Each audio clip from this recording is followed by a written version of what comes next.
covering day 3 of the second test match played between Pakistan and the West Indies at Sabina Park, Jamaica, on this volume of CRIQAZI Diaries.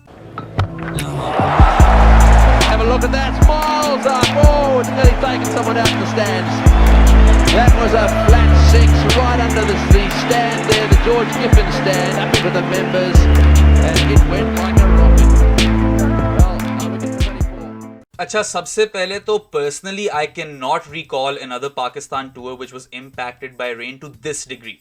पहले T20 series जो थी, we had 5 T20s and 1 got cancelled due to COVID and 3 were washed out. तो जो एक match बच गया था, Pakistan won that and took the series 1-0. And now in the test series, second test में day 2 was washed out entirely and day 3 पे भी play was delayed till after lunch. There were so many overs lost due to a wet outfield. So this is extremely underwhelming as a Pakistani supporter and as a cricket lover, but I guess you can't control the weather, and Pakistan don't find themselves in a position where they can't win the test match. They definitely can. They did really well to post a target of 302 and then declared with 9 wickets down, and then West Indies are at 39 for 3, so the game is very much alive. But yeah, of course the odds are stacked against Pakistan and a draw seems like the most likely outcome. Anyway, let's track back a little. West Indies started the day on a very strong foot. They started brilliantly as Jayden Seales removed Fahim Ashraf early on in the day for 26. और जो setup था ना Seales का, बहुत ही प्यारा setup था. First he took the ball away from Fahim,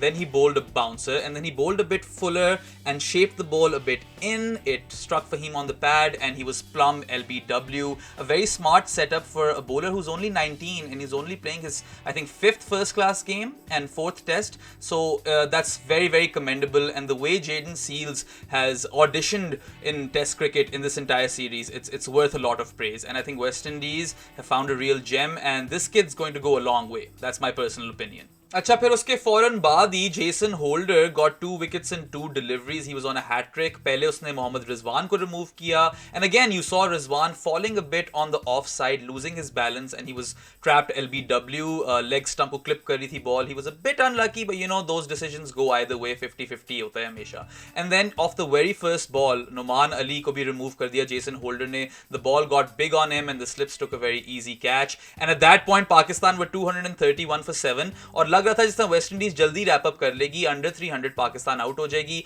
and West Indies will be firmly back in the game. But of course, Pakistan's champion test batsman Fawad Alam had other plans. He was retired hurt on 76 on day 1. He resumed his innings today and he was completely unfazed by what was going on the other end. He scored his runs freely. He looked as good as he's ever looked in test cricket, and you know, he went on to score his 5th test 100, which is a magnanimous achievement.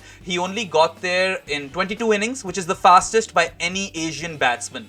Number 2 pe Chiteshwar Pujara at 24 innings, and you know, ever since his return, Fawad Alam has scored a century in pretty much every series he's played in, minus that first test match versus England on his return. Uske baad he scored a vital 100 versus New Zealand in New Zealand, almost saved that game for Pakistan.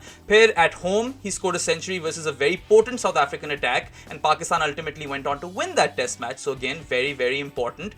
Phir Zimbabwe mein, jahan pe we expected Pakistan's batsmen to go berserk, they didn't do so well, but Fawad Alam got you 100 and Pakistan did win that series. And now against West Indies, even in the first test match, he scored a very vital 56. ठीक है, दूसरी innings में duck पे out हो गया, but then again, he came in at 2 for 3 in this test match. Pakistan under extreme pressure. पहला match पहले हार चुके हुए हैं, and then he brings out this knock. I think this might be his finest test 100 yet, क्योंकि conditions testing थी, and you know, Pakistan were on the back foot, so he fought really hard. आज भी he was so brilliant, and you know, मुझे बड़ा दुख होता है फवाद आलम को देख के, because you know, he performed season after season in first class cricket. इतनी एवरेज पे किसी ने भी रन्स नहीं किए हुए पाकिस्तान में, and you know AB de Villiers की एवरेज को वो मैच कर रहा था. Yet he continued to be ignored by the selectors. ठीक है, फवाद आलम इतना attractive batsman नहीं है. He's not easy on the eye, but that doesn't matter because he knows how to get runs in test cricket or red ball cricket, and he's a proper grinder. Tough runs score करके देता है पाकिस्तान को, and he seems like that sort of player who always performs in pressure situations, as the trend suggests so far. तो मैं तो I get happy for Fawad when I watch him perform and live it at the same time, क्योंकि मुझे होता है कि यार इस बंदे का इतना टाइम खा गए हैं ये. चलो ठीक है, I agree that when Misbah, Yunus, Azhar and Asad were playing and Pakistan even went on to become test number 1, उस टाइम पे शायद जगह नहीं बनती थी. But the minute Misbah and Yunus retired, मेरे ख्याल से like for like replacement थी मिसबा की शायद फवाद आलम. Even perhaps better because he has a few more shots. Misbah was even more limited in my opinion. But then again, I think Fawad Alam, he's an epitome of hard work. उसने proof करके दिखाया कि you keep working hard and your time will come, and now his time is here and he's getting rewarded for it. I hope he goes on to play another 20-25 tests given he's 35. But yeah, I think he's been Pakistan's best batsman in this World Test Championship and the previous one. बल्कि जब से वापस आया सबसे ज़्यादा consistent batsman Fawad Alam ही है. And he continues to impress and the whole world is taking note. So I really wish Fawad goes from strength to strength and he wins Pakistan a lot more test matches. वैसे मैं कभी कभार सोचता हूँ कि all of those former selectors who didn't select Fawad and didn't give him an opportunity, how do they feel when they watch him perform with such consistency? Do they shoulder a bit of responsibility? Do they at least feel bad in their heart? क्योंकि अगले ने 13 test matches में 5 hundreds मार दिए हैं, which really is phenomenal. खैर, Hasan Ali, he strung together a partnership of 36 with Fawad Alam. वहाँ पे ज़रा steady कर दी थी ship. But then the way Hassan got out, that run out, it was so displeasing. मतलब ठीक है, Fawad Alam ने गलत call कर दी है, but he had enough time to run back and at least try to save his wicket and he didn't do that. और एकदम से लग रहा था कि पाकिस्तान back foot पे आ गया फिर से, because Hassan's the sort of player who can get Pakistan quick runs and he only got out for 9. That was a bit disappointing, but it didn't go on to hurt Pakistan that much because Shaheen Afridi played a really really brave knock when he came out. मतलब उसने भी 35 runs की partnership मारी फवाद आलम के साथ and he took Pakistan's score over 300. 302 पे he got a Jaden Seals delivery which got a bit big on him and he got out, and then Pakistan declared right after, which in my opinion was a very very smart declaration because Babar Azam gave himself enough overs to get some quick wickets, which they did eventually. And ये आपको mentality नजर आई कि पाकिस्तान ये match जीतना चाह रहा है, because वैसे तो 300 runs were not enough. I mean, I would have liked 350 or ideally 400, but since so much of the game has been washed out, I think it was a very smart declaration, and if Pakistan do go on to win this game, Babari Kaptani को credit देना पड़ेगा. So after Fawad's unbeaten 124 took Pakistan to a score of 302 for 9 and they declared, out came West Indies openers to bat and they were removed in a jiffy. Pakistan made early inroads. West Indies were 9 for 2, thanks to who else other than Shaheen Shah Afridi, who took both wickets, and he's been so impressive. He's been Pakistan's most impressive seamer in this Test series. And I always get so excited watching Shaheen Shah Afridi because he's only 20. He has so much more to give to Pakistan cricket, and every day he's a better bowler than the previous one. And even today he trapped Kieran Powell, LBW, and Kieran Powell, मुझे तो समझ नहीं आती वो खेल कैसे इस team के अंदर, because he's played quite a few tests, his test average is substandard, and when you have Shea Hope waiting in the wings, why not just try and open with him?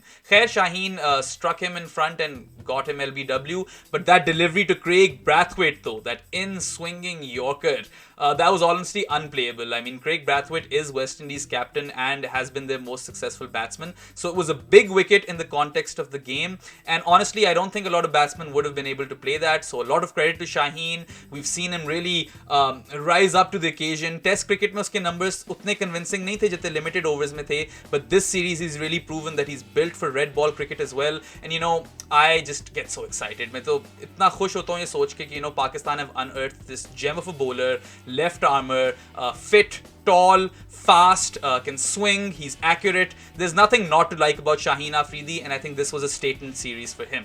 Acha, after getting West Indies at 9 for 2, Roston Chase and Nkrumah Bonner, they showed some resistance and the day was winding on, it was getting dark. Pakistan really needed another wicket and they got that wicket by virtue of a jaffer of a delivery by Fahim Ashraf. That was honestly unplayable. Scrambled seams usne ball ki hai. There was prodigious in-swing and it completely beat Roston Chase, hit his middle peg, and I think that was perhaps the best delivery Fahim Ashraf has ever bowled in Test cricket. Fahim bhi, I'm a fan. He's been contributing with the bat consistently, or ab slowly we see him contributing with the bowl too. He's gotten crucial wickets at crucial junctures and consistently throughout the past few series. So I think as a Test cricketer, this guy really has what it takes, and Fahim Ashraf, he might have a lot of critics, but he's not really giving those critics anything to complain about so far, at least in Test cricket. So after 19 overs of that West Indian innings, play was called off due to bad light. Nkrumah Bonner, of course, is on an unbeaten 18, and the night watchman Alzari Joseph is on 0 of 16 deliveries. West Indies are at 39 for 3, and Pakistan would want to come out tomorrow and wrap up this West Indian innings as soon as possible, potentially before tea and ideally before before lunch. This test match, even though it's heading towards a draw, it's not that Pakistan cannot win this. Agar West Indies ko jaldi out kar deti hai Pakistan, they can come out and score some quick runs and set them a target of around 250 to 300 and give themselves enough time in this game to get those 10 wickets. Maybe we see a similar situation in this test that we saw in that India-England test where India gave themselves 60 overs to bowl England out and they were successful. So Pakistan pe bhi aisi situation aa sakti hai. I haven't given up hope on a result and let's just hope there's no more rain. And I do think Pakistan have that bowling attack to win this test match, get those 17 remaining wickets. Or ek aur cheez, Numan Ali bowled an over and he looked promising, so watch out for him. But I've got this gut feeling that Shaheen Afridi will be the main protagonist for Pakistan in this test match and will win them this test, leveling the series at 1-1. Anyway, that's a wrap for Volume 27, folks. Of course, as always, if you enjoyed this video, please like, share and subscribe, and don't forget to hit that bell icon in order to be notified about my latest videos. Of course, if you have any questions that you want addressed in future episodes, tweet them at DefMango using the hashtag AskCriqAZI. I'll catch you after day 4, guys. That's it for now. Kazi off the mic. Have a look at that. Smiles up. Oh, it's nearly taken someone out of the stands. That was a flat 6 right under the stand there, the George Giffen stand, up into the members, and it went like